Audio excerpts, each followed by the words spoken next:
బడంగంపేట్ municipal corporation పరిధిలోని Almasguda RNR colony. ఈ కాలనీలో అనుమతులు లేకుండా నిర్మించిన ఫంక్షన్ హాల్ వెంటనే తొలగించాలంటూ డిమాండ్ చేశారు కాలనీ వాసులు.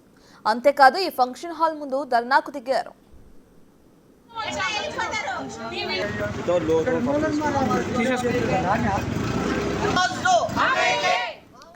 రాజకీయ అండదండలతో అక్రమ నిర్మాణాన్ని చేపట్టి బెదిరింపులకు పాల్పడుతున్నారని ఆవేదన వ్యక్తం చేశారు ఈ కాలనీ వాసులు. కమిషనర్ వచ్చి అక్రమంగా నిర్మించిన రోడ్డుపై చర్యలు తీసుకునే వరకు ఇక్కడి నుంచి కదలేది లేదని తేల్చి చెప్పారు. కమిషనర్కు ఫిర్యాదు చేసినా పట్టించుకోవటం లేదని, అక్రమ నిర్మాణదారులకే వత్తాసు పలుకుతున్నారని ఆరోపించారు.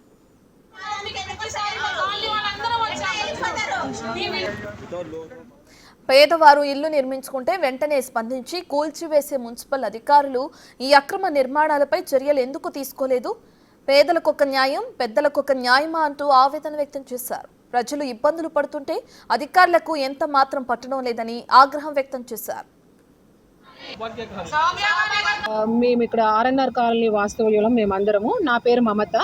నేను కరెక్ట్గా ఈ ఫంక్షన్ హాల్ వాల్కు ఆనుకుని ఉన్న ఇల్లే మాది. సో మాకేం చెప్పారంటే ఇనీషియల్గా 4 months బ్యాక్ ఇక్కడ ప్లే జోన్ అని చెప్పారండి. సరే ఈవినింగ్సే కదా, ప్లే జోన్ అంటే వీకెండ్సే కదా అని మేమేం వాయిస్ రైజ్ చేయలేదు.